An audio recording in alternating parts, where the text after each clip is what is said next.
Hello everyone, इस video में हम देखेंगे क्लास 8 हिस्ट्री का chapter 3 ruling the country side के क्वेश्चन आंसर्स। तो देखिए, पहला क्वेश्चन है describe the main features of the permanent settlement. तो परमानेंट सेटलमेंट जो सिस्टम था उसके मेन फीचर्स क्या थे, क्या क्या उसमें हुआ करता था, वो हमें बताना है। तो देखिए, मेन फीचर्स थे इट वॉज इंट्रोड्यूस्ड इन 1793। तो देखिए कब स्टार्ट हुआ, इंट्रोड्यूस का मतलब है ये इस समय से 1793 से ये स्टार्ट हो गया था। According to this the rajas and taluqdars were recognised as zamindars. तो जो राजा होते थे किसी इलाके के या फिर तालुकदार, तालुक होता था एक पर्टिकुलर एरिया और उस पर्टिकुलर एरिया का जो एक तरह से होल्ड करता था, मालिक होता था, उसको इन लोगों ने, राजा को, तालुकदार को अब ज़मींदार ये लोग कहने लगे। ब्रिटिशर्स जो है परमानेंट सेटलमेंट के अंदर, they were asked to collect rent from peasants and pay revenue to the company. और इसमें राजा और तालुकदार को जो अब ज़मींदार कहा जाने लगा, उनसे कहा गया कि भाई जो पीजेंट्स हैं, जो किसान हैं, तुम इनसे जो है कर इकट्ठा करो, रेंट इकट्ठा करो और हम लोगों को उसकी रेवेन्यू जो है कर की अदायगी करो। मतलब ज़मींदार किसानों से कर इकट्ठा करके और ब्रिटिशर्स को दिया करते थे। Amount to be paid was fixed permanently. तो देखिए मेन फीचर इसका यही था, परमानेंट सेटलमेंट का मतलब यही था कि ये फिक्स कर दिया। सपोज़ करिए 50% जो भी आपकी इनकम है उसका 50% टैक्स आपको देना है और वो फिक्स है, कोई फ़र्क नहीं पड़ता फसल ज़्यादा हुई या फसल हुई ही नहीं, आपको 50% टैक्स जो है वो देना ही देना है। तो ये फिक्स हो गया था, इसीलिए इसको परमानेंट सेटलमेंट कहा था, क्योंकि ये हमेशा के लिए फिक्स कर दिया गया था permanently. It would a regular flow income for the company and at the same time encourage जमींदार to invest in improving the land। तो इसमें उन्होंने ये सोचा था कि अगर हम लोग परमानेंटली सेटअप कर देंगे कि भाई इतना रेंट हमेशा पे करना ही है, तो कंपनी के पास जो है, ईस्ट इंडिया कंपनी थी ना ब्रिटिशर्स की, तो उसके पास आराम से पैसा आता रहेगा। और जो ज़मींदार हैं, जब क्या होता है समय के साथ फसलों की उपजाऊता बढ़ती है, मतलब ज़्यादा उपज होने लगती है, ज़्यादा फसलें पैदा होंगी, तो उससे क्या होगा कि ज़मींदार जो हैं उनको भी फ़ायदा होगा और वो इन्वेस्टमेंट पे, मतलब जैसे कि अच्छे बीज खरीदने में, अच्छे चीज़ें फसल उगाने के लिए, इरिगेशन वगैरह जो होता है उसमें ये लोग ज़मींदार भी पैसे इन्वेस्ट करेंगे। ऐसा सोच करके जो है परमानेंट सेटलमेंट को लाया गया था, बट ऐसा कुछ हुआ नहीं और बिल्कुल उल्टा ही हो गया। वो भी हम क्वेश्चन आंसर्स के थ्रू देख लेंगे। और अगर आप लोग चाहते हैं कि मैं चैप्टर एक्सप्लेन करूँ, तो अगर ज़्यादा लोग कमेंट करेंगे कि हाँ वो लोग देखना चाहते हैं वीडियो जिसमें मेरा चैप्टर पूरा मैंने एक्सप्लेन किया हो, तो आप लोग कमेंट में बता सकते हैं। तो देखिए नेक्स्ट क्वेश्चन है, how was the Mahalwari system different from the permanent settlement. तो महलवारी सिस्टम जो था वो परमानेंट सेटलमेंट से कैसे अलग था। तो परमानेंट सेटलमेंट में हमने देखा कि एक रेट फिक्स कर दिया जाता था कि यही रेट पे हमेशा जो है आपको रेवेन्यू पे करना है। अब महलवारी क्या था, तो देखिए परमानेंट सेटलमेंट हमारा कब आया था, 1793 में, और महलवारी सिस्टम 1822 में ये आया था। और फिर the estimated revenue of each plot with in a village was added up to calculate the revenue that each village had to pay। तो इसमें क्या किया जाता था, एक एस्टिमेट बनाया जाता था। गांव में जितने भी खेत हैं उनको एवरेज माना जाता था कि मतलब ये इतना रेवेन्यू दे सकते हैं, ठीक है। और फिर उसके बाद ऐड किया जाता था सबको, फिर कैलकुलेट किया जाता था कि कौन कौन सा, मतलब यहाँ एक पर्टिकुलर गांव से कितना रेवेन्यू आएगा।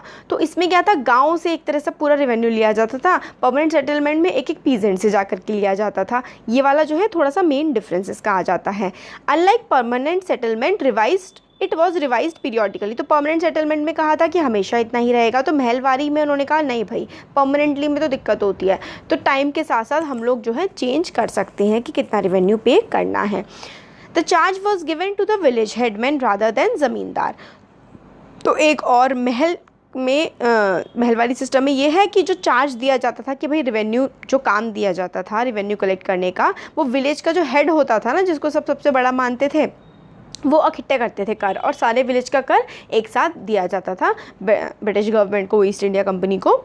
तो और जैसे कि हम लोगों ने परमानेंट सेटलमेंट में देखा था कि ज़मींदार देते थे, तो इसमें विलेज के हेडमैन देते थे। तो देखिए महल का मतलब ही होता था लैंड। पंजाब वाले रीजन में इसको अप्लाई किया गया था, और उसके काफ़ी सारे, पंजाब और दूसरे काफ़ी सारे एरिया में, तो वहाँ पे महल का मतलब ही ये होता था एरिया, ज़मीन। तो ये डिफरेंस हमने देख लिया कि परमानेंट सेटलमेंट में परमानेंटली सेटल हो जाता था कि इतना रेवेन्यू हमेशा के लिए पे होगा, इसमें रिवाइज़ कर सकते थे। परमानेंट सेटलमेंट में ज़मींदार इकट्ठा किया करते थे कर, और इसमें जो है इसमें कर रेवेन्यू जो है वो विलेज हेडमैन इकट्ठा किया करते थे, और एस्टिमेट किया जाता था रेवेन्यू जो है वो हर प्लॉट के बेसिस पे महलवारी में, और ये महलवारी इंट्रोड्यूस किया गया था 1822 में, और जो है हमारा ज़मींदारी वाला जो है परमानेंट सेटलमेंट वो 1793 में स्टार्ट किया गया था। तो परमानेंट सेटलमेंट महलवारी सिस्टम से काफ़ी पहले का सिस्टम है। अब नेक्स्ट क्वेश्चन आता है, give two problems which arouse with the new Munro और Ryotwari system of fixing revenue.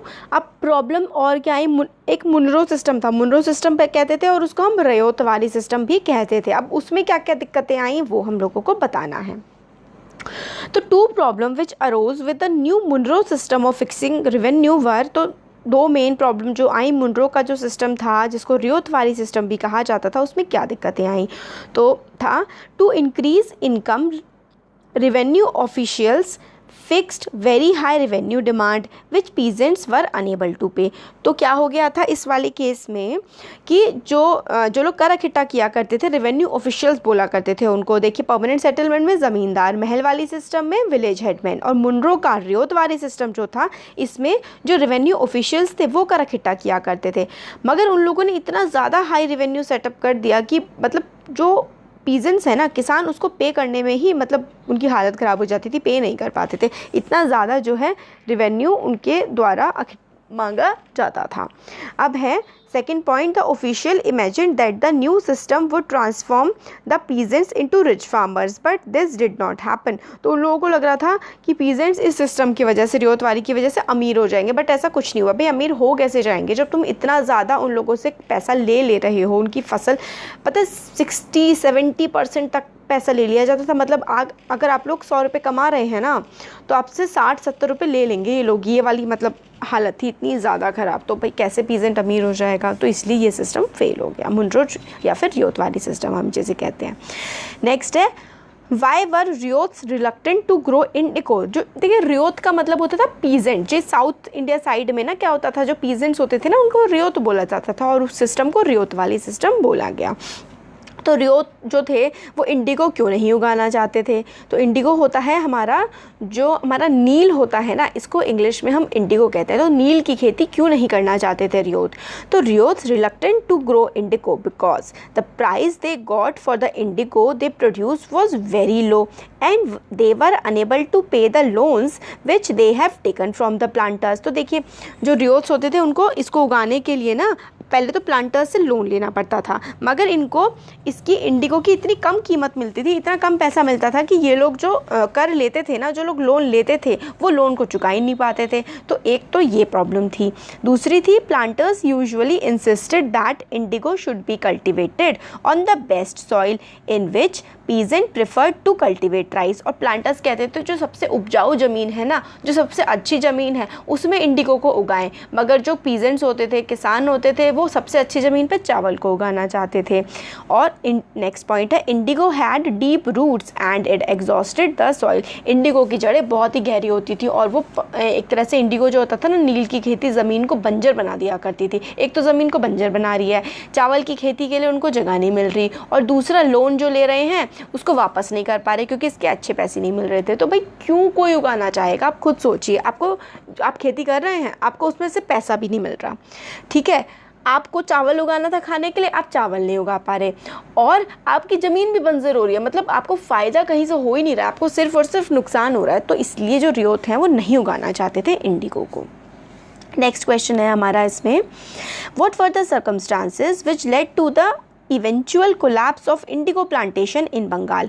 तो इंडिगो प्लांटेशन जो थी बंगाल में वो ख़त्म, मतलब धीरे धीरे करके ख़त्म कैसे हो गई, तो सर्कमस्टांसेस थी वो हमें बता रहे हैं। देखिए फर्स्ट पॉइंट है, Indigo planters revolted against the Indigo cultivation eight many places. तो भाई इतना नुकसान हो रहा था, हमने पिछले क्वेश्चन में देखा, तो उन्होंने रिवोल्ट कर दिया, विद्रोह करना शुरू कर दिया अंग्रेज सरकार के खिलाफ, इंडिगो प्लांटर्स के खिलाफ, कि हम लोग जो है नील की खेती नहीं करेंगे। तो रिवोल्ट्स हुए, पहला पॉइंट हो जाता है।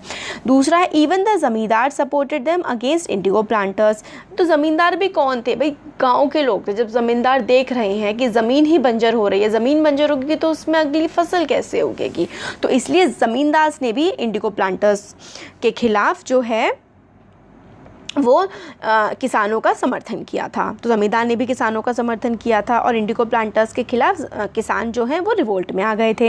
Intellectual wrote of the misery of the ryots, the tyranny of the planters and the horrors of the indigo system. तो इंटेलेक्चुअल जो लेखक थे बड़े बड़े, उन्होंने लिखना शुरू कर दिया था कि रियोट्स की हालत, जो किसान हैं उनकी हालत कितनी ख़राब है। टायरनी ऑफ प्लांटर्स मतलब जो प्लांटर्स हैं, प्लांटर्स वो लोग होते थे जिन लोगों की ज़मीनें, मतलब जैसे कि अंग्रेज़ क्या करते थे, ज़मीनें खरीद लेते थे हमारे देश में और फिर वो प्लांटर बन जाते थे। प्लांटर बन के वो रियोत जो होते थे ना किसान, उनको ज़मीन किराए पे देते थे और कहते थे उगाओ, है ना। और या फिर वो कुछ कॉन्ट्रैक्ट कर लेते थे, खरीदते नहीं थे तो कि इतने हम तुम्हें पैसे देंगे और उगाओ, और ज़बरदस्ती भी मार पीट के भी तो की जाती थी उस टाइम, अंग्रेज़ सरकार में तो होता ही था। तो मतलब वो बहुत ही ज़्यादा बुरा व्यवहार करते थे। और हॉरर्स मतलब किस तरीके से ज़मीन बंजर हो रही है, चावल की खेती नहीं हो पा रही है, किस तरीके से किसानों की ज़िंदगी ख़राब हो रही है, ये लेखकों ने लिखना शुरू कर दिया। और discovery of synthetic dyes in the late 19th century. अब जर्मनी में क्या हुआ, यही जो ज़मीन से उगाया जाता था ना नील की खेती, इंडिगो, अब जर्मनी ने क्या किया, सिंथेटिक लेबोरेटरी में प्रिपेयर कर लिया और वो सस्ता भी था, तो भाई ज़रूरत ही नहीं पड़ी अब तो नेचुरल चीज़ की, क्योंकि वो सस्ता पड़ता था जो लेबोरेटरी में उगा लिया गया था। फिर महात्मा गांधी ने भी स्टार्ट कर दिया revolt. Mahatma Gandhi started Champaran movement against indigo planters in 1917। फिर 1917 में महात्मा गांधी जी ने भी जो है इन लोगों के खिलाफ रिवोल्ट स्टार्ट कर दिया था। तो ये सारे रीज़न रहे कि इंडिगो प्लांटेशन कोलैप्स हो गया, मतलब एकदम इवेंट धीरे धीरे करके जो है नील की खेती हमारे देश में बंद हो गई। अब दीवान कौन होते हैं? तो दीवान जो है ना वो चीफ फाइनेंस एडमिनिस्ट्रेटर होते हैं। जैसे कि आप समझ लीजिए इस टाइम जो फाइनेंस मिनिस्टर होते हैं ना, वित्त मंत्री, जो इस टाइम निर्मला सीतारमन है हमारे देश की, वही काम दीवान का हुआ करता था। महल क्या होते हैं ये मैंने आपको बता दिया था। महल इज़ अ रेवेन्यू एस्टेट विच में बी विलेज और अ ग्रुप ऑफ विलेजेस। तो एक लैंड का एरिया हो सकता था। महल जो है रेवेन्यू एस्टेट होती थी जिसमें से कर अदायगी की जाती थी। तो एक विलेज भी हो सकता था, एक लैंड भी हो सकता था, या फिर कई सारे जो है विलेजेस का ग्रुप भी हो सकता था। अब प्लांटेशन क्या होती है? What are plantations? तो देखिए plantations are large farms on which crop is grown commercially through migrant labourers, example indigo, banana, tea, cashew, ये सब। तो देखिए प्लांटेशन होता है जिसमें बहुत ही बड़ा लैंड पे क्या है, एक ही फसल उगाई जाती है प्रॉफिट मोटिव के लिए। आप खाने के लिए नहीं उगाते हैं, उसको खा भी सकते हैं, मगर मेन जो मोटिव होता है वो होता है कि हमें इससे प्रॉफिट कमाना है। अब हु आर स्लेव्स? स्लेव्स कौन थे? तो slaves a person who are owned by someone else and compiled to work for the masters. तो स्लेव मतलब गुलाम, आप समझ लीजिए। उनको ख़रीदा बेचा जाता था और उनसे बिना पैसे दिए काम करवाया जाता था, बस खाना बना दे दिया जाता था क्योंकि उनकी एक बार कीमत पे कर दी जाती थी। तो ये वाला हमारा चैप्टर का एक्सप्लेनेशन हो गया है। चैप्टर के क्वेश्चन आंसर्स का आप लोग चाहते हैं कि मैं अगर चैप्टर का एक्सप्लेनेशन भी करूँ तो आप कमेंट सेक्शन में मुझे बता सकते हैं। अगर ज़्यादा लोग बोलेंगे तो मैं ज़रूर करूँगी। और जोग्राफ़ी जो है आपकी 8th क्लास की, उसका मैंने पूरा का पूरा एक्सप्लेनेशन कर रखा है। क्वेश्चन आंसर्स का भी मैं कर रही हूँ धीरे धीरे, 3 चैप्टर्स के क्वेश्चन आंसर्स का कर रखा है। और चैप्टर्स का एक्सप्लेनेशन तो पूरा का पूरा चैनल पे अवेलेबल है। और भी काफ़ी सारे, जैसे कि साइंस मैंने कर रखी है, इंग्लिश तो आपकी पूरी एक्सप्लेन्ड है, दोनों की दोनों बुक्स, और मैथ्स के भी मैंने 2 चैप्टर कर रखे हैं। तो धीरे धीरे मैं आप लोगों का कवर करती जा रही हूँ, तो आप लोग वो देख सकते हैं। और आप इसके चैप्टर्स चाहते हैं तो मुझे बता दीजिएगा। Thank you.